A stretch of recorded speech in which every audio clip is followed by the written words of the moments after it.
இருக்குன்னு இன்னும் ரத்த கொலை நீ வெக்கப்படு வச்சு கூட செத்துப்போ. நீதானே தலாலான் இருக்கு. அவன் தலையை வெட்டிட்டு அவன் நாக்கிறதுட்டு நீ கசாப் கிடக்குறான்டா நாயே, நீ வட்டி தம்பி அம்படு உதவி. உனக்கு சனாதனம்னா என்னன்னு தெரியுமா? தெரியாதுல. உனக்கு ஒரு நண்பன் சந்தானந்தன் தெரியும். கூட்டணி கட்சியின் கொடியில விடுதலை சிறுத்தைகள் கொடியை மட்டும் ஏறி அர்த்தம் வேண்டாம். கூட்டணி கட்சி தலைவர்களின் படத்துல அந்த அவர் படத்துல மட்டும் வெள்ளத்தால ஒட்டி மறைச்சவேன். ஒவ்வொருத்தரும் உங்களுக்கு கால கல்வி நாங்க குடிக்கணும், உங்க உங்க உங்க காலில் விழுந்து கும்பிடணும், உங்கள் கோயில் மானங்கட்ட கூட்டம் சோத்துக்கு பதிலாக வேற தின்ட்டு அதே விலை இவர் சொன்ன விளையிடணும். அதை களைச்சு விட்டுருவேன். நான் நினைச்சு அதை இது பண்ணி விட்டுருவேன். முதல்ல சுப்பிரமணிய சாமி யாரு? பழைய கஞ்சியை ஒரு ஓரத்துல எச்சி தட்டு ஊற்றி ஊத்துறாங்க. சாப்பிட்டு பேசாம படுக்கணும். சும்மா வந்துகிட்டு பிரியாணி சாப்பிடுவாங்க. வீட்டுக்குள்ள போய் விருந்து சாப்பிடலாம் ஆசைப்படக்கூடாது. பெரியாரு மூத்திர சட்டியை இங்க போட்டிருந்தாரு, இவர் சின்னதா ஒரு சட்டியை போட்டிருந்தாரா? நான் சொல்றேன், சில பேரை நீங்க சட்டசபை பாராளுமன்றத்துக்கு அனுப்புறதுக்கு பதிலா வைத்தியகார ஆஸ்பத்திரியில் வச்சு நல்ல மருத்துவம் கொடுக்கும். அதுல ராஜாவுக்கு முதல்ல அனுப்பும், எச் ராஜாவும் முதல்ல அனுப்பும். மாநில தன்னாட்சி பேசியவர்கள் என்னையும் போல வலிமையற்ற பிள்ளைகள் தான் கத்திரமே ஒழிய, மாநில தன்னாட்சி பேசியவர்கள் இந்த திராவிட நாடு கோரிக்கை வைத்தவர்கள் அவர்கள் என்ன பேசுறாருன்னு தான் பிரச்சனை. இது இதுல என்ன ஆழ்ந்து பார்க்கணும்னா, இந்தியா ஒரே நாடு அல்ல. அது தேர்தல் அரசியலமைப்பு சட்டமும் சொல்லல. உங்க எல்லாருக்கும் தெரியும், ரேடியோவே ஆல் இந்தியா ரேடியோ தான், இந்திய ரேடியோ எல்லாம் கிடையாது. India that is Bharat shall be a union of states தான். திடீர்னு தேவைன்னா இது ஐக்கிய மாநிலங்கள் அவைதான். அது உங்களுக்கு விளங்குதுன்னு நினைக்கிறேன். மாநிலங்கள் அவைதான். அப்ப மாநிலங்கள் அப்படின்னா பல நாடுகள் பல தேசங்களின் ஒன்றியம் தான் அது. அப்படிங்கும்போது ஒரே நாடுங்கிற வார்த்தை எப்படி? ஒரே நாடு, ஒரே ரேஷன் கார்டு, ஒரே தேர்தல், ஒரே வரி, ஒரே தேர்வு, ஏற்கிறேன் ஒரே நீர். எங்க நீ ஒரே நாடுன்னா காவிரியில் எனக்கு தண்ணி ஏன் பெற்றுத்தர முடியல உன்னால? ஒரே நாட பேசுற நீ அங்கே வாய் முடிட்டு மௌனமா இருக்க. ஒரே ரேஷன் கார்டு இருக்கு, டெல்லியில இருந்து காஷ்மீர் வரைக்கும், காஷ்மீர்ல இருந்து கன்னியாகுமரி ஒரே ரோடு இருக்கு. நீர் எங்க? ஒரே நீர் இருக்குமா? என்ன ஒரு எனக்கு எப்படி நாட்டுப்பட்டு வரும்? கச்சத்தீவை திருப்பி எடுக்க மாட்டேன், எதிர் நாட்டு கொடுத்துட்டு அவன் சுட்டு சுட்டு கொள்றான். இங்க தண்ணீரை வாங்கி தர மாட்டேங்கிற, வாயை முடிட்டு பேசாம இருந்துக்கிற. அங்க நீ தண்ணியை கொடுன்னு பிஜேபி சொன்னா அங்க தோத்து போயிருவ, காங்கிரஸ் சொன்னா அங்க தோத்து போயிருவ. நாங்க மானங்கட்ட ஒரு கூட்டம் இருக்கும்ல, மானங்கட்ட கூட்டம் சோத்துக்கு பதிலாக வேற தின்ட்டு அது நீ என்ன பண்ணாலும் உனக்கு ஓட்ட போட்டு ஜெயிக்க வைக்கணும். அதனால திமிர்ல ஆடுற. தண்ணி தர முடியாதுன்னு சொன்னவனுக்கு ஓட்டு போட முடியாதுன்னு சொல்ற ஒரு மான தமிழ் மக்கள் முடிவெடுக்கல. அதனால நீ ஆடுற. நீ அவ எங்க இருக்குது? ஒரே நாடு, ஒரே ரேஷன் கார்டு. நான் கொடுக்குறேன், பீகாரி நிப்பான். பீகார்ல நான் நிக்க முடியுமா? வரிசையில நிக்க விடுவியா? அப்ப இது எப்படி எடுத்துக்கிறது பாருங்க. காலையில செய்தியில பார்த்தா தஞ்சை நிலம் முழுக்க வறண்டு வெடிப்பு விட்டு இருக்குது, பயிர் காஞ்சிருக்குது. இன்னைக்கு பயிர் காஞ்சிருக்கு, நாளைக்கு என் வயிறு காஞ்சி கிடக்கும். தண்ணி தர மறுக்கிறவனுக்கு என் வாக்குறதுக்கு, என் வாழ்க்கை பத்தி கவலைப்படாது. உன் வாக்குது என் வாக்குறதுக்கு உனக்கு. ஒரே நாடு, ஒரே நாடற்றவன் செய்யற சேட்டை தம்பி இது. நான் தமிழன், எனக்கு ஒரு நிலப்பரப்பு. அவர் தெலுங்கர், அவருக்கு ஒரு நிலப்பரப்பு. அவர் மலையாளி, அவருக்கு ஒரு தேசிய நிலம். அவர் கன்னடர், அவருக்கு ஒரு தேசிய நிலம். பீகாரி, அவனுக்கு ஒரு தேசிய நிலம். உனக்கு எங்க இருக்கு? அதனால இந்த ஒட்டுமொத்த நாடை எனதாக்கி கொள்றதுக்கு, தனதாக்கி கொள்றதுக்கு துடிக்கிற பாரத நாடு, ஒரே நாடு, ஒரே ரேஷன் கார்டு.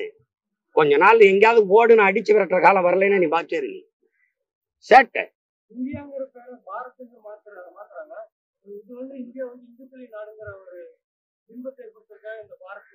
அதை நோக்கித்தான் ஒரு நகவம். அவங்களுடைய கோட்பாடு இந்து, இந்தியா, இந்தி.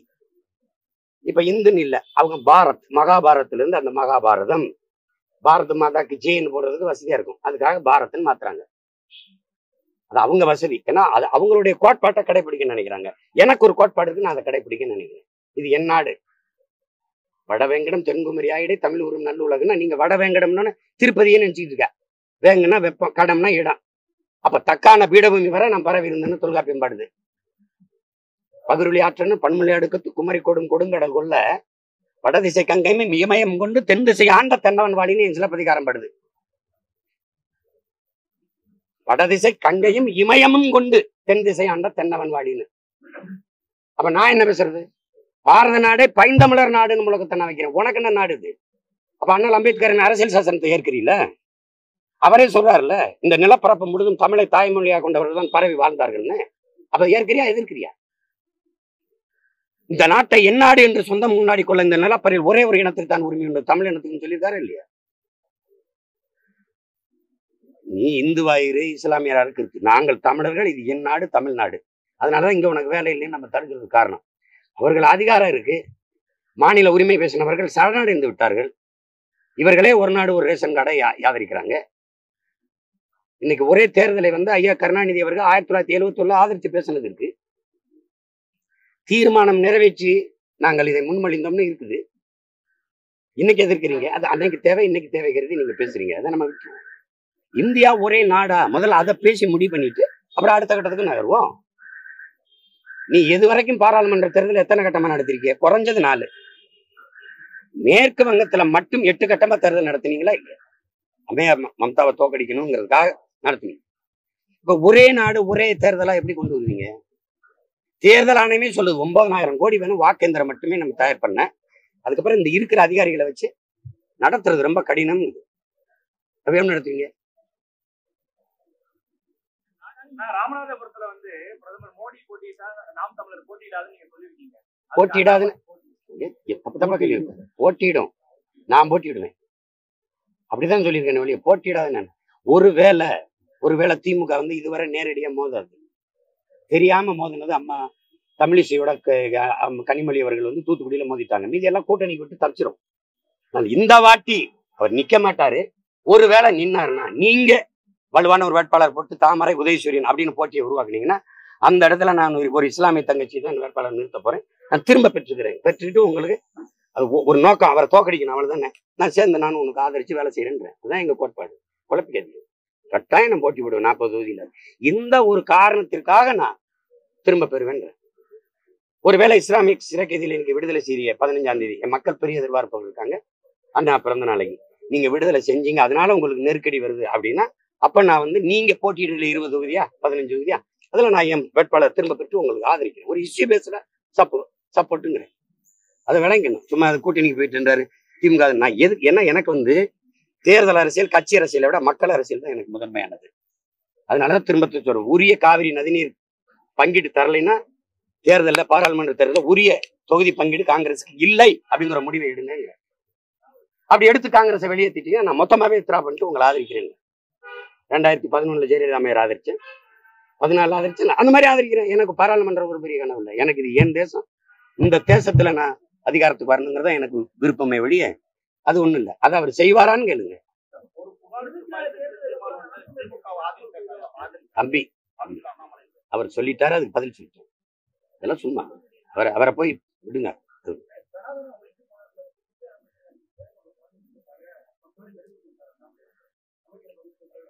நான் 10 வருஷமா கெடு கொடுக்குறேன் மோடி பதவி விலகணும்னு. யாரை கேட்டு பணம் செல்லாதுன்னு சொன்னீங்க? பணம் செல்லாதுன்னு சொன்னதுனால நீங்க கொடுத்த வாக்குறுதியை பாருங்க. தீவிரவாதம் ஒழிஞ்சிடும், ஊழல் லஞ்சம் ஒழிஞ்சிடும். ஒழிச்சிட்டீல. தீவிரவாதிகளால் என் உயிருக்கு ஆபத்துன்னு நீங்க கத்துறீங்க. அப்புறம் நீங்க சொன்னதுக்கு பிறகுதான் புல்வாமா மாவட்டத்துல தாக்குதல் நடந்தது. நீங்க சொன்னதுக்கு அப்புறம் தான் ஊழல் லஞ்ச வழக்குல நிறைய அமலாக்கத்துறை போய் நோன்றீங்க. அப்ப ஒளியில அப்ப ஃப்ராட் தானே, பொய் தானே, அது ஃபால்ஸ் கோப்பு தானே. அதுக்கு ஒரு வருத்தம், சாரி தப்பு நடந்துச்சு. சொர்க்கத்துல கொண்டு வைப்பேன் 50 நாள்னா எவன் போனான் சொர்க்கத்துக்கு? செத்து பல பேர் போனான். நீங்க எங்க கொண்டு வச்சீங்க? எங்களை சோத்துக்கு இல்லாம தெருவில் நிக்க வச்சீங்க, சொர்க்கத்துல எங்க கொண்டு வச்சீங்க? அதுக்கு நீங்க விளங்குங்க, பதவி விளங்குங்க. திட்டமிட்டு நடத்துனீங்க மணிப்பூர்ல கலவரத்தை. உங்களுக்கு தெரியாம நடக்குதா? ஒரு நாட்டை ஆளுகிற இந்த பிரதமர், குடியரசுத் தலைவர், ராணுவ அமைச்சர், பாதுகாப்புத்துறை அமைச்சர், இந்த உளவுத்துறை பிரிவு, இதெல்லாம் தெரியாம நடந்துருந்தா தம்பி கலவரம்? அதுக்கெல்லாம் தார்மீக பொறுப்பேற்று ஒரு தொடர்வண்டி விபத்துக்கு பதவி பொறுப்பேற்று விலகினார் லால்பகதூர் சாஸ்திரி. எத்தனையோ தலைவர்கள் இந்த மண்ணில் தொடர்வண்டி விபத்துக்கு, ஆக்சிடென்ட்டுக்கு சாரி நான் விளைக்கிறேன், தகுதியற்றவன் ஆகிட்டேன். நீங்க அதை செய்யல. சேகர் பாபு விலகிறதா இல்லையான்னு மக்கள் முடிவு பண்ணோம். அவர் தப்பு இருந்தா அடுத்த தேர்தலில் அவர் தோக்கடிப்பாங்க. நீ விலக சொன்னா இப்ப நான் முதலமைச்சர்னா இந்த அறநிலையத்துறைன்னு பேர் இருக்கு, அதை எடுத்துருவேன். தமிழர் சமய அறநிலையத்துறைன்னு போட்டுருவேன். என்ன பண்ணுவேன்? நீங்க இல்ல என்ன பண்ணுவ? இதெல்லாம் கொடுமை இல்லையா? என்னத்தையா பேசிட்டு இருக்குது? பதவி விலை இவர் சொன்னா விளையிடணும். சுப்பிரமணியம் சொன்னா ஆட்சியை கலக்கிறணும். என்னங்கடா உங்கள்ட்ட என்ன? நீங்க தான் என்ன மெயின் போர்டே நீங்க தானே, டிரான்ஸ்ஃபார்மே நீங்க தானே. நினைச்சாங்களுக்கு மின்சாரம் தருவியா இல்லைன்னா பண்ணி போட்டுருவீல? தம்பி இது ஓ நாடு இல்லை தம்பி, ஏ நாடு. நீ ஒண்டி பிழைக்கிற, புரிஞ்சுக்கிட்டு. நான் நினைச்சா அதை களைச்சு விட்டுருவேன், நான் நினைச்சா அதை இது பண்ணி விட்டுருவேன். முதல்ல சுப்பிரமணிய சாமி யாரு? கட்சியிலே உனக்கு ஒண்ணும் இல்லை. இதை பழைய கஞ்சியை ஒரு ஓரத்துல எச்சி தட்டு ஊற்றி ஊத்துறாங்க. சாப்பிட்டு பேசாம படுக்கணும். சும்மா பிரியாணி சாப்பிடாங்க, வீட்டுக்குள்ள போய் விருந்து சாப்பிடலாம் ஆசைப்படக்கூடாது. ஒரு துளியளவா மதிக்கிறாங்களா உன்னைய? உங்களுக்கு எதிர்ப்பு, நீங்க பாஜக ஆதரவாக பேசுறீங்களா? மற்றொரு புறம் வந்து பாஜக அண்ணாமலை திமுக ஆதரவாக நீங்க எல்லாம் ஒரு பட்டிமன்றம் நடத்தி ஒரு முடிவுக்கு வாங்க. சீமான் யாரு? சீமான் திமுகவின் பி டீமா, இவங்க பாரதிய ஜனதாவின் பி டீமா? நான் தான் திரும்ப சொல்லிட்டேன், நீங்க தாண்டா மாறி மாறி என்னைய தமிழ்நாட்டின் பி டீம்ங்கிறீங்க, திமுக அகில இந்திய பிஜேபியின் பி டீம். நீ இப்ப சனாதனம்னு உன்னை பேச போய் அவன் அதை நல்லா பிடிச்சுக்கிட்டு சங்கி தொங்குறான் பாருங்க, சங்கி தொங்கி பிடிக்கிறான் பூரா. நீ பானர்ஜி எதிர்ப்பா, ஏன்னா உயர் சாதி பிராமணன். அகர்வால் எதிர்ப்பான், கெஜ்ரிவால் எதிர்ப்பான், சர்மா எதிர்ப்பான். நீ கொளுத்தி போட்ட. உத்தவ் தாக்கரே எல்லாம் எதிர்த்தான். போன தடவை கூட்டணி அமைஞ்சிச்சு. ஐயா கருணாநிதி அவர்கள் சிலையை திறக்கும் போது ஐயா ஸ்டாலின் ராகுல் காந்தியை வருக நல்லாட்சி தருகணும்னு ஓடிட்டான். இந்த வாட்டி தம்பி அம்படு உதவி. உனக்கு சனாதனம்னா என்னன்னு தெரியுமா? தெரியாதுல. உனக்கு ஒரு நண்பன் சந்தானந்தம் தெரியும், அதே எனக்கு என் சந்தானந்தம் தெரியும்னு சொல்லிட்டு போக வேண்டியதானே. சனாதனம்னா என்ன? சனாதன ஒழிப்பு பேசுவோம். சனாதன ஒழிப்பு 5 வயசுல எங்க தாத்தா ஆரம்பிச்சு 90 வயசுல போராடினாருன்ற நான் ஒத்துக்கிறேன், மதிக்கிறேன். ஒழிச்சதுக்கு செஞ்ச முயற்சி சொல்லு தம்பி. உங்க எல்லார்ட்டையும் நான் பொதுவா கேட்கிறேன். தம்பி உதயநிதி வச்சதுல இருந்தே நம்ம விவாதத்தை தொடங்குவோம். சனாதன ஒழிப்பு சரி. இதுவரை திமுக பொது தொகுதியில ஒரு ஆதி தமிழ்குடி தேவேந்திரர் அல்லது பறையர் யாரையாவது நிறுத்தணும்னு சொல்லு கேட்டா, இங்க தமிழ்நாட்டு அமைச்சரவையில ஆதி திராவிட நலத்துறை தவிர ஒரு தொகுதி கொடுத்ததா சொல்லு, ஒரு அமைச்சரவை கொடுத்ததா சொல்லு. ஆனால் இதெல்லாம் பேசாத காமராஜ் ரட்டமலை சீனிவாசன் அயோத்திதாச பண்டிதருடைய பேரன் பரமேஸ்வரனை கூப்பிட்டு சேகர் பாபு இருக்கிற அறநிலைத்துறைக்கே அமைச்சரப்பட்டார். இன்னைக்கு இருக்காரு அந்த இடத்துக்கு. அப்போ என்னங்க நீங்க ஒரு தாழ்த்தப்பட்டவரை தூக்கி அறநிலைத்துறைக்கு அமைச்சரா போட்டா என்னதுக்கு? பெரியவர் சொன்ன பதில பாருங்க. விடு, எத்தனை நாளைக்கு என்ன கோயிலுக்குள்ள விடு விடுன்னு போராடிக்கிட்டு இருக்கிறது? இனி பரமேஸ்வரனுக்கு இவன் தலைப்பாக கட்டி தானே தீரணும். அது புரட்சி, அது சனாதன ஒழிப்பு. நீ ஆரிய பெண் பார்ப்பன பெண் ஜெயலலிதா தலித்தெளிமலை கூட்டி போத்து திருச்சியில நிறுத்தி வெள்ள வச்சாங்க, அது சனாதன ஒழிப்பு. அருந்ததியர் தாழ்த்தப்பட்ட குடி தனபாலத்துக்கு 2 முறை சபாநாயகராக்கி எவன் வந்தாலும் எந்திரிக்கிற மாதிரி ஒரு பதவி கொடுத்து உட்கார வச்சாங்க. தனபால் வரும்போது முதலமைச்சரே எந்திரிக்கணும். அப்படி ஏதாவது செஞ்சிருக்கா? பெரம்பலூர் பொது தொகுதி தனி தொகுதியில இருந்து பொது தொகுதி ஆயிருச்சு. நல்லா கேட்டுக்கணும், பொது தொகுதி ஆயிருச்சுல. ஐயா கருணாநிதி என்ன பண்ணிருக்கணும்? உன் சொந்த ஒரு அங்கேயே நில்லு ராஜான்னு சொல்லியிருக்கணும். பொது தொகுதியில நீ அவனை தமிழனா பார்க்காம தாழ்த்தப்பட்டவனை தூக்கி நீலகிரிக்கு தூக்கி விட்டீங்க. இதான் சனாதன ஒழிப்பா? இதான் ஒழிப்பா? சரி, இன்னைக்கு மினிஸ்டர் இருக்கு. நீங்க இருக்கும்போது ஐயா கருணாநிதி இருக்கும்போது நீங்க துணை முதல்வராக இருந்தீங்களே, டிப்டி சீஃப் மினிஸ்டரா, அப்படி ஒரு ஆதி பறையரை தூக்கி அல்லது பல்லரை தூக்கி போடு பார்ப்போம், தேவேந்தரை தூக்கி போடு பார்ப்போம். சனாதன ஒழிப்புக்கு முயற்சி. வேங்க வேலை எடுத்த நடவடிக்கை என்ன? இந்த கோயில பூட்ட போட்டு வந்த கோயிலுக்கு அந்த ஊர் பேர் என்ன? மேல்பாதியில நீ கோயில திறந்து உள்ள போய் கும்பிடான்னா சனாதன ஒழிப்பு முயற்சி. நீ பூடி சாவி எடுத்துட்டு வந்து சனாதன ஒழிப்பு என்ன? சனாதன ஒழிப்பு சரி விடு. கூட்டணியில எங்க அண்ணனை வச்சிருக்க. இந்த தமிழ் மக்கள் பெரிதும் நேசிக்கிற போற்ற பக்க ஒரு தலைவன், இந்த ஒடுக்கப்பட்ட தமிழ் மக்களுக்கு போராடி இருக்க ஒரு தலைவன், நாங்கெல்லாம் பெரிதும் மதிக்கிற எங்க அண்ணன் திருமாவளவனை சிதம்பரம் தொகுதியை விட்டு வேற தொகுதிக்கு பாராளுமன்றத்துக்கு நீ பரப்புரைக்கு ஏன் கூட்டி வரல? அதே கட்சியை சார்ந்த ஐயா ரவிக்குமார் நிக்கிற விழுப்புரத்து கூட நீங்க கூட்டி வரல ஏன்? இன்னைக்கு நாளைக்கு நடக்க போற பாராளுமன்ற தேர்தலில் எங்க அண்ணன் திருமாவளவன் 40 தொகுதிக்கு பிரச்சாரத்துக்கு நீங்க கூட்டிட்டு போவீங்களா? கூட்டணி கட்சியின் கொடியில விடுதலை சிறுத்தைகள் கொடியை மட்டும் ஏறி அர்த்தம் வேண்டாம், காட்சி வேணுமா உங்களுக்கு? இதுதான் சனாதன ஒழிப்பா? கூட்டணி கட்சி தலைவர்களின் படத்துல அவர் படத்துல மட்டும் வெள்ளத்தால ஒட்டி மறைச்சவேன், இதுதான் சனாதன ஒழிப்பா? நீங்க எல்லாம் உட்காரும் போது அவரை எங்க உட்கார வைக்கிறீங்க? உங்களுக்குள்ள இருக்கிற அழுக்கே கொடுமையான சனாதனம். வீட்டுக்குள்ள ஐயரெல்லாம் கூட்டி வந்து பூஜை பண்றது, அது சனாதன ஒழிப்பா? அப்போ ஒழிப்பா சொல்லுங்க. கொடுமை சனாதன ஒழிப்பு. நாங்கள் சனாதன ஒழிப்பு ஒரு முயற்சி கூட எடுக்கல, ஒரு சின்ன காலடி கூட எடுக்கல. இன்னும் ரெட்ட கோலை முறை இருக்குன்னு, இன்னும் ரெட்ட கோலை நீ வெக்கப்படு, வச்சு கூட செத்துப்போ. நீ தானே தலாலான் இருக்க, அதை ஒழிக்க முடியல, அப்புறம் என்ன சனாதனத்தை ஒழிக்கிற நீ? நீங்க எல்லாம் நல்லா கவனிச்சுங்க. நீ உங்களுக்கு காட்சி இருக்கு, ஆவணம் இருக்கு, நான் எடுத்தாரேன். தம்பி வன்னியரசு கூட இருக்கிறாரு, அவர் பதிவு பண்ணதான் நியூஸ் 1 தொலைக்காட்சியில. பொது குளத்துல எப்படி நீங்க குளிக்கூடாது, பொது பாதையில் எப்படி நடக்கூடாது, அப்படி பொது தொகுதிக்கு நீங்க எல்லாம் ஆசைப்படலாமா அப்படின்னு கருணாநிதி அவர்கள் கேட்டாரு எங்களை பார்த்துன்னு தம்பி வன்னியரசு நியூஸ் 7 நேர்காணல பேசினது இருக்கு. ஆதி தமிழ் குடிய பழங்குடி பறையனை நீ பொது தொகுதிக்கு ஆசைப்படலாம்னு கேட்ட நீங்க சனாதனத்தை ஒழிக்கிறீங்களா? சனாதனத்தை வேண்டும்னு தொங்குற அவனுக்கும் உனக்கு என்ன வித்தியாசம் இருக்கு? இப்ப நீங்க தான் சனாதன ஒழிப்பு பேசுறீங்களா? பிறப்பு ஒக்கும் எல்லா உயிருக்கும் என்று மறைபாடிய வள்ளுவ பெருந்தகையிலிருந்து தொடங்கி இருக்குது சனாதன ஒழிப்பு, சனாதன எதிர்ப்பு. அதுக்கு பிறகு வள்ளலார், எங்க தாத்தா வைகுந்தர், எங்க தாத்தா வள்ளலார் வந்து தொடர்ந்து வருது. இந்த சனாதன கொடுமைக்கு எதிராக தான் அவன் சுத்த சன்மார்க்கம்னு ஒரு சமயம், அன்பு வழின்னு ஒரு சமயத்தை தொடங்கினது எங்க தாத்தா வைகுந்தர். அதனாலதான் அது இன்னைக்கு வரைக்கும் தொடர்ந்து இத்தனை ஆண்டுகள் ஆட்சியில நேத்தான் கட்சி ஆரம்பிச்சு ஆட்சியை பிடித்த மாதிரி நீங்க பேசிட்டு இருந்தீங்கன்னா சனாதன ஒழிப்புன்னு வேடிக்கல. 75 ஆண்டு ஆட்சி கட்சி தொடங்கி 60-50 ஆண்டுகளுக்கு மேல நீங்க தான் ஆண்டிருக்கீங்க.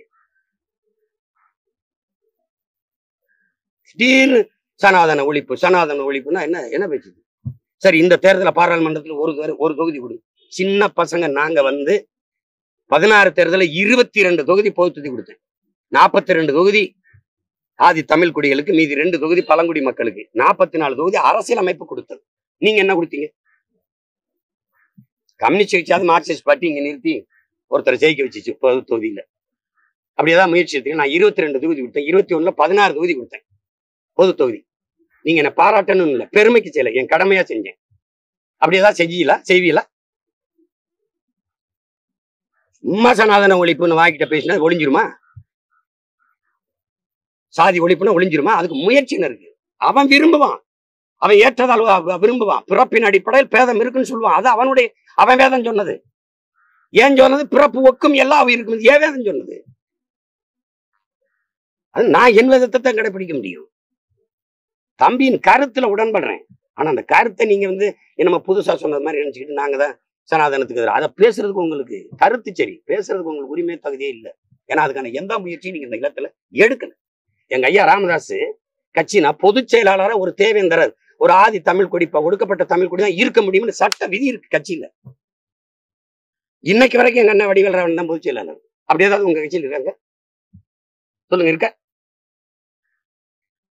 எதையதே மாத்துறாங்க, அரசியல் சாசனத்தையே மாத்துறான், பேரையே மாத்துறான். அப்படி ஒரு விதி இருந்தா மாத்துங்களேன். சும்மா அதை சனாதனத்தை ஒழிக்க போறேன், அதை ஒழிக்க போறேன், இது ஒழிக்க போறேன். அந்த தேர்தல் வரும்போது மாணவர் மேல, மீனவர் மேல, விவசாயி மேல தேர்தல் வந்தா சிலிண்டர் விலை குறையுது. அப்படியே அடிக்கடி இந்த தேர்தலை ஒரே கட்டமா நடத்தாம இருக்கிறது நமக்கு எவ்வளவு நல்லதா இருக்கு பாருங்க. அப்ப ஒவ்வொரு நாள் ஒரு 200 ரூபாய் குறைப்பான், அடுத்த தேர்தல் கொஞ்சம் 200 ரூபாய் குறை, அடுத்த அப்படிதான் நடக்குது. அமைச்சர் உதயநிதி அவர்களுக்கு கருத்துக்கு எதிர்மறையா ஒரு சாமியார் வந்து அவரோட தலைக்கு 10 கோடி அளிச்சிருக்காரு. அது பொதுவெளியில் மிரட்டுறாரு. இந்த நடவடிக்கை எப்படி இருக்காங்க? நான் கூட சொல்றேன், 100 கோடி கொடுக்குறேன் அவன் தலையை வெட்டுங்க, அந்த சாமியார் தலைய. ஒரு சாமியாருங்கிறவன் என்னன்னா தம்பி, எல்லாத்தையும் விட்டுட்டு பற்றற்றவன், ஒரு சாந்தமே உருவானவன் தானே. நீ வந்து அவன் தலையை வெட்டிட்டு வா, அவன் நாக்கிறதுட்டு, நீ கசாப் கிடக்குறான்டா நாயே, நீ என்னடா சாமியாரு, நீ ரவுடிப்பைய. கருத்து தம்பி உதயநிதி ஒரு கருத்து சொன்னா நல்ல ஆண்மை உள்ளவனா அவன் கருத்தோட மோதுரா, அதான்டா ஜனநாயகம். இந்த கருத்துல நான் உடன்படல. எனக்கு பிறப்பின் அடிப்படையில் பேதம் இருக்குது, மனிதனில் உயர்ந்தவன் தாழ்ந்தவன் இருக்கிறான்னு நீ பேசு. நான் அந்த கருத்துல உடன்படல. இது இந்த பிஜேபியில எந்த கொம்பாதி கொம்பன் வச்சாலும் நான் உடன்பட மாட்டேன். மனித பிறப்புல, மானுட பிறப்புல உயர்ந்தவன் தாழ்ந்தவன் பாகுபாடு மாற்ற எவனும் என் எதிரிதான். எங்க கோட்பாடு இருக்கு, எங்களை வளர்த்தவன் எப்படி? யாரு மேல கீறினாலும் ரத்தம் ஒண்ணுதான். ஆக மொத்தம் நீ நானும் 10 மாதம் தான். எங்களை வளர்த்தவன் வறட்சியாவது ஏதடா, பணத்தையாவது ஏதடா, இலச்சி தோல் எலும்புல இழுக்கமிட்டு இருக்குதோ சிவாக்கிரு. கொஞ்சம் நஞ்சல்ல. பாரதி வாழ்ந்ததை விடவா, பாவேந்தன் வாழ்ந்ததை விடவா? நீங்க வந்து சாமியார்கள் எல்லாம் வருவான், அவனுக்கு சனாதனம், அவனுக்கு சாதி மதமும் 2 கண்கள், மதத்தின் வேர் சாதி. அவன் எண்ணிக்கை இவ்வளவுதான். அவன் நாங்கள்லாம் இப்ப யாரால் இந்துஸ்ன்னு போய் எங்க கூட வேணா அவன் 10 பைசா தரமாட்டான். ஒரு இடத்துல ஒரு 50-500 ஓட்டு கூட வாங்க மாட்டான். அப்ப நாங்க போய் ஓட்டு போட வேண்டியிருக்கு. நாடாரு, தேவரு, கோணாரு, மரவரு, வன்னியரு, கவுண்டரு, முத்தரையரு, தேவேந்திரரு, பறையர் எல்லாம் நாங்க இந்துன்னு கருதி போய் போட்டாதான். அதனால அவனுக்கு சனாதனம் வேணும், பிறப்பின் அடிப்படையில் பேதம் வேணும். அவன் தான் சொல்றானுங்க, நாயில கூட இருக்குது, இது பமேரியன், இது அல்சேஷன், இது கோல்டன் ரெட்ரீவர், நாயில இருக்கு, அப்ப மனுஷால இருக்க கூடாதா? டே நாயே, அந்த முன்னாடி நிக்குதுல, அதுக்கு நாயின்னு அதுக்கு தெரியாதரா நாயே, அதுக்கு நாயின்னு பேர் வச்சது நான் தான். பன்னிக்கு தெரியாது பன்னியே, அது பன்னின்னு நான் தான் பன்னின்னு பேர் வச்சிருக்கேன் மனுஷன். இதுக்கு தென்னை மரம் தெரியுமா? சொல்லுங்க. இது பாம்புக்கு தெரியுமா நான் பாம்பு? அதுல என் பேர் நல்ல பாம்பு அப்படின்னு சொல்லுவா. அது சொல்லி சிரிப்பான். இவங்கள மாதிரி ஒரு மனித பிறப்பில் உயர்வு தாழ்வு பாராட்டி தாழ்த்தி சக மனிதனை தன்னை போல எலும்பு நரம்பு சதை ரத்தம் பசி உறக்கம் கனவு கண்ணீர் கொண்ட சக மனிதனை தாழ்த்தி வீழ்த்தி சுகம் காணுகிறதுக்கு பேரு நோய், மன நோய். அததான் அவர் சொல்றாரு கொடிய வைரஸ்ன்னு. தம்பி சொல்றாருல, இந்த டெங்கு மாதிரி இந்த கொரோனா மாதிரி இது கொடிய வைரஸ்ன்னு. அதை ஏத்துக்கிறேன், ஐ அக்ரிட். ஆனா ஒழிக்க தம்பியினுடைய அந்த கட்சி இருக்குல்ல, அது செஞ்ச முயற்சியை தான் கேட்கிறேன். அதை செய்யணும். அத தம்பி, அது என்ன படம் வந்துச்சு இப்போ, மாமன்னன் படம் எடுத்தது பயன், அதுல நீ நடிச்சு பயன் இல்லடா தம்பி, நீ செயல்படுத்தணும். போடு 20 தொகுதியில 2 தொகுதி தென் மாவட்டத்துல ஒரு தேவேந்திர போடு, இந்த மாதிரி வட மாவட்டத்துல ஒரு ஆதி தமிழ் குடிய போடு பொது தொகுதியில. அப்ப நீ பேசு, ஆமா முயற்சி எடுக்கிறாங்க அப்படின்னு நம்ம பாரு. அதை செய்யாம பேசிட்டு இருக்கிறது என்ன என்ன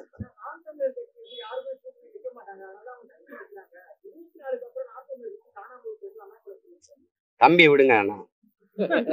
என் பையன் வந்து மாவீரன் இருக்கான் பாருங்க, குனிய சொன்னான். உள்ள முத்தம் கொடுக்க கூப்பிடாம இருக்குன்னு குனிஞ்சு பண்ணணும், டப்புன்னு ஒரேடியா மூஞ்சி அடிச்சு சிரிச்சுக்கிட்டு அவங்க அம்மாட்ட ஓடிட்டான். அப்படிதான் நான் அண்ணாமலை பாக்குறேன். கொஞ்சம் என் மகன் மாவீரனோட கொஞ்சம் பெரிய பையன், பெரிய பையன், பெரிய பையன். புரியுதா? உங்க ஆளுகிட்ட கேளு தம்பி, என்கிட்ட எத்தனை தடவை கூட்டணிக்கு பேசினாங்கன்னு கொஞ்சம் பேசு பாரு. உங்க பெரிய முதலாளியே அனுப்பினதெல்லாம் இருக்கு, கொஞ்சம் கேட்டு பாரு ஆமாவா இல்லையான்னு. இப்பவும் உங்க ஆளுக்கு கூப்பிட்டு தான் இருக்காங்க, பேசிட்டு தான் இருக்காங்க. சும்மா ஏதாவது தெரியாம சின்ன பிள்ளை, எல்லாத்துக்கும் பதில் சொல்லு. சின்ன பிள்ளை. ஸ்டாலின் ஐயா தான் சொல்றாரா, எடப்பாடி ஐயா, மோடி ஐயா ஏதாவது சொன்னாங்கன்னா சொல்லுங்க, நான் பதில் சொல்றேன். தம்பி உதயநிதி, தம்பி பேர் என்ன, தம்பி அண்ணாமலை, தம்பி இரு தம்பி, இரு தம்பி, இரு தம்பி, இரு தம்பி, கொஞ்ச நேரம் இரு தம்பி. பேசிட்டு இருக்கும்போது பெரிய மனுஷங்க என்ன சொல்லுவாங்க. என் தம்பி அமீர் எடுத்த படத்துல பருத்தி வீரன்ல போடா போடா ஊர்ல பெரிய மனுஷன் தான் அனுப்பி விடுறாரு. அது மாதிரி அவரு ஏதோ சொல்றாரு.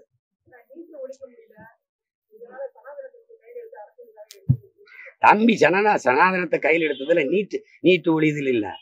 அதை யாரு பிடிச்சுக்கிட்டு அரசியல் செய்யறான்னு பாருங்க. திமுக இல்ல, பிஜேபி. அவன் சும்மா என்ன செய்யணும் தெரியாம திக்கும் காடிட்டு இருந்த போனப்போ தம்பி ஒரு பந்த போட்டு விட்டான். அவன் ஆளுக்கு அடிச்சு விளையாடிட்டு இருக்கான். அவனுக்கு அதான உயிர் கொள்கை. அவன் மதத்தின் வேறே சாதியில இருக்குன்னு நம்புறான். சாதியின் தலை மதம், அந்த மதத்தின் தலைவன் கடவுள். நீங்க அண்ணல் அம்பேத்கர் வந்து தெளிவா எழுதிருக்காங்க, நீங்க படிங்க. என்ன சொல்றாருன்னா, பிறப்பின் அடிப்படையில் பேதம் கற்பிக்கிற இந்த வர்ணாசிரம கோட்பாடு, சனாதன கோட்பாடுங்கிறது 3000 ஆண்டுகளை தான் இந்த நிலத்துல இருக்கு.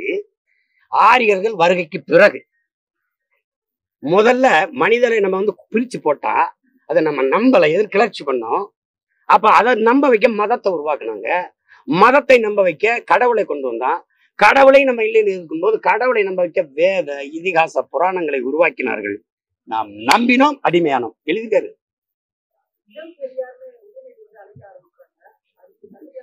நான் ஏதோ பெரியாரை ஏற்றி பேசி அவமானப்படுத்திட்டேன், அசிங்கப்படுத்திட்டேன்றாங்க. இதை விடலாம் பெரியாரை அசிங்கப்படுத்துறது கவலைப்படுத்துக்காத இருக்கா? பெரியாரை பற்றி ஐயா கருணாநிதி கடந்த காலங்களில் பேசுனது நான் இன்னும் இழிவாவே பேசுறதே இல்லை. ஏன்னா நான் கடந்து வந்த பாதை, அது நான் நடந்து வந்த பாதை, இது வழி நடத்தும் பாதை. எனக்கு தெளிவான புரிதல் இருக்கு, பக்குவப்பட்ட இடத்துல இருக்க, என்னை வளர்த்து என்னை உருவாக்கின தலைவன் அப்படி. இதனால சும்மா போட்டு பேசக்கூடாது. இளம் பெரியார் அவர்னா என்ன பெரியாருக்கு உனக்கு? ஏய், பெரியாரு மூத்திர சட்டியை இங்க போட்டிருந்தாரு, இவர் சின்னதா ஒரு சட்டியை போட்டிருந்தாரா? தம்பி, புகழ்ந்து பேசி வாழ்றதுன்னு ஒண்ணு இருக்கு. அது அந்த காலத்துல இருந்து நம்ம மரபுல இருக்கு. பசியோட ஒரு புலவன் வருவான், ஏதாவது மன்னனை புகழ்ந்து பாடி ஏதாவது சாப்பிட்றதுக்கு வாங்கிட்டு போலாம்னு. எங்க என்னை புகழ்ந்து பாடுங்கன்னு அரசியல் உட்கார்ந்து பாட வருவான். இவன் பாடுவான். பசியோடு இருக்க புலவனுக்கு யானையை பரிசா கொடுத்துட்டான். அவனுக்கு சோறு இல்லாம யானை கட்டி கொடுத்தா அவனுக்கு எங்கிட்டு எப்படி சோறு போடுவான் யானைக்கு? இந்த மாதிரி தான் நம்ம முன்னோர்கள். அது மாதிரி புகழ்ந்து பாடு. முருகன் சொல்லுவாங்க, அவையே எங்க என்ன 1 2 என்று வரிசைப்படுத்தி பாடுங்க. அது மாதிரி தம்பியை பாடணும்.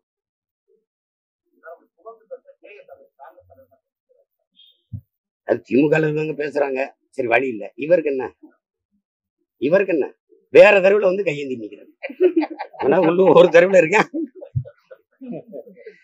ஏதாவது பேசினாதான். இப்ப சனாதனத்தை பத்தி தம்பி பேசிட்டாரு, ஐயா அழகிரி பேசுறாரு. உங்க தலைவருடைய ஸ்டாண்ட் என்ன?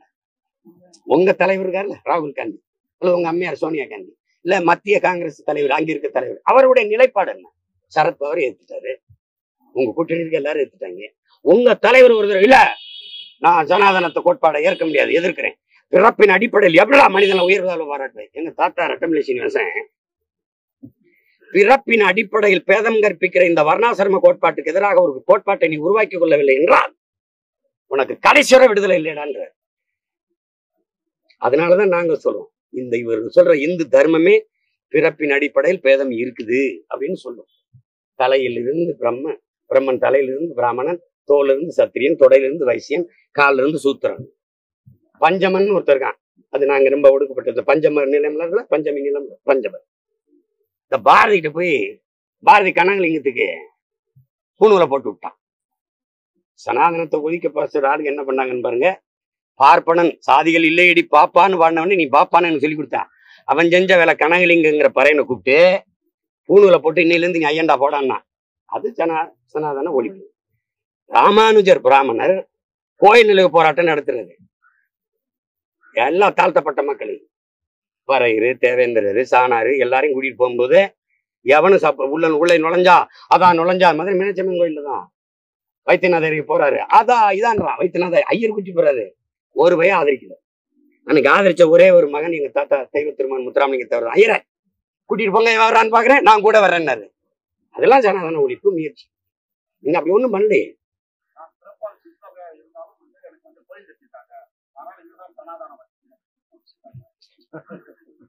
அது சனாதனம் இல்ல, மாட்டி சனாதனம். ஏங்க, ஒரு பெண் தனக்கு கோயில் கட்டி வணங்குறாங்கிறத ரசிச்சா அது என்ன மனநிலை? இதான் சனாதனம்னா அதை ஏற்கிறீங்களா? உங்களுக்கு கோயில் கட்டி வழிபடுற துதிபாட்டு முறையை நீங்க மதிக்கிறீங்களா, ஏற்கிறீங்களா? இதெல்லாம் என்ன பேசுறீங்களா? தமிழ் மக்களின் அறியாமையை அறிவு கட்டத்தனத்தையும் காட்டுது, முட்டாள் தந்தை மூடத்தனத்தையும் காட்டுது. கொடுமை இல்ல? இவங்க என்ன கோயில் கட்டுறதா சனாதனம்னு? அப்ப அதை ஏற்கிறியப்ப ஒவ்வொருத்தரும் உங்களை கால கல்வி நாங்க குடிக்கணும், உங்க உங்க உங்க காலில் கும்பிடணும், உங்கள் கோயில் கட்டி வணங்கணும். இது எவ்வளவு கொடூரமான மனநிலைன்னு பாருங்க. அதை குஷ்பு அவர்கள் பேசுறது எவ்வளவு வழியா இருக்குன்னு பாருங்க. படிச்சவங்க இந்த தலைமுறையில நீங்க எல்லாம் அரசியல் செய்ய வரும்போது எப்படி நீங்க இப்படி பேசுறீங்க? ஏன்னா கோயில் கட்டி கும்பிட்டதான் சனாதனம்னா, அப்ப அந்த கோயில் இடிக்காம விட்டது எங்களுடைய பெருந்தன்மை தானே? எங்க இருக்குன்னு பாருறா. இதெல்லாம் கொடுமை இல்லையா? அப்படி பேசுறது நீங்க எப்படி ரசிக்கிறீங்க? நீங்க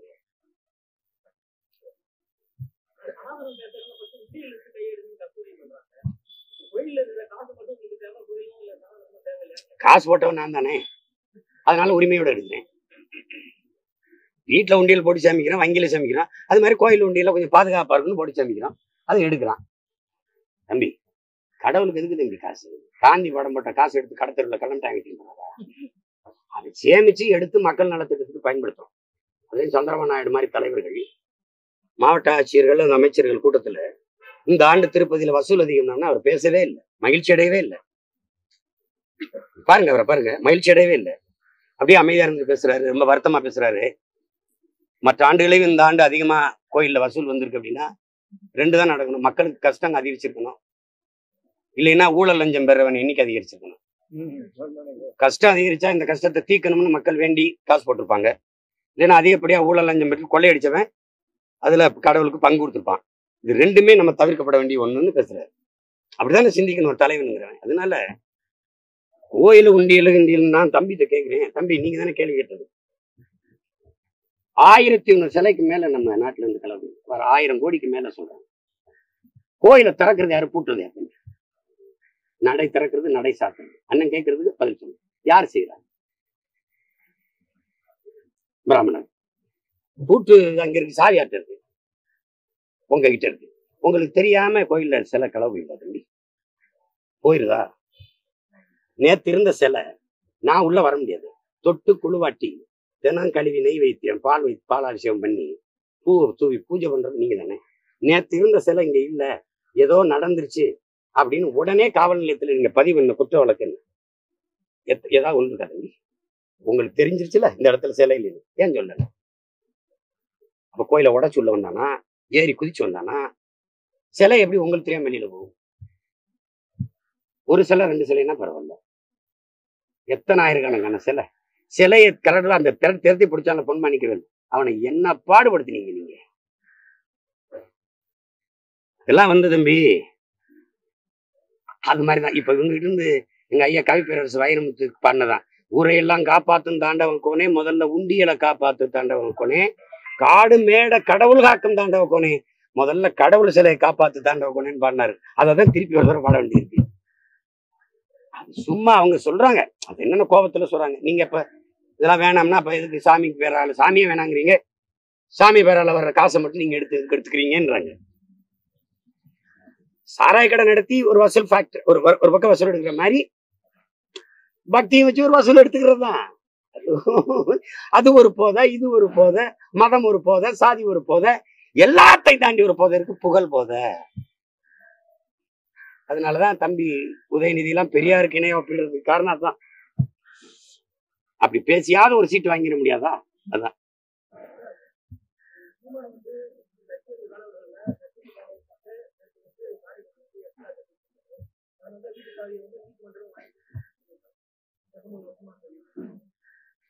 அவர் பக்கத்து வீடு எனக்கு பைத்தியக்கார பேத பேச்சுக்கார, நீ வேற பேச்சுக்கார, எதையாவது சொல்லுவாரு தம்பி.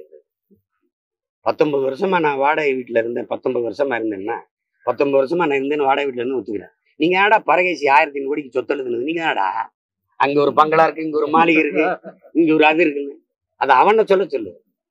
வழக்கு நடந்தது. ஆனாலும் நீதிமன்றத்துல நாங்க அந்த 2500 ரூபாய் வாடகை கட்டிட்டு தான் இருந்தோம். அதுல அவர் அந்த ஆள் வந்து அடாவடியா வீட்டை காலி பண்ண சொன்னதுனால நான் வேற வீடு பாக்குற வரைக்கும் இருந்ததுல வழக்கு போட்டாங்க. அது வழக்கு நடந்து சரி, அவருக்கு சாவி கொடுத்துட்டு போயிட்டோம். அதுல ஒன்றும் பிரச்சனை இல்லையே. இவர் ஏதாவது பேசுவாரு. அப்புறம் இன்னொன்னு என்ன சொன்னாரு நீங்க? லட்சியம் கிடையாது. லட்சியம் இல்லாத லட்சம்னா லட்சம் தான் கணவனா இதை இவருக்கு மாசம் லட்சமா கொடுக்குறாரா எச்ராஜா? சொல்லு. அவரை நாங்க பண்ண பெரிய தவறு, காரைக்குடியில ஒத்த வீட்டுக்காரன் உட்கார விட்டது தப்பு. நீ மொத்த வீட்டுக்காரனுக்கு பஞ்சாயத்து பண்ணிருக்க. இன்னும் 2-3 வருஷம் பொறு. நீ காரைக்குடி காலி பண்ண வைக்கல, நீ பாட்டே இருக்கு. என் தேவை பேசிட்டு கூடாது தம்பி. நான் சொல்றேன், சில பேரை நீங்க சட்டசபை பாராளுமன்றத்துக்கு அனுப்புறதுக்கு பதிலா வைத்தியகார ஆஸ்பத்திரியில் வச்சு நல்ல மருத்துவம் கொடுக்கும். அதுல ராஜாவுக்கு முதல்ல அனுப்பும், எச் ராஜாவும் முதல்ல அனுப்பும். இந்த ஆளுநர் அவரெல்லாம் ராஜ்பவன்ல இருந்து வெளியேற்றி நல்ல மனநல மருத்துவமனையில சேருங்க. அப்பதான் உருப்படும் நாடு.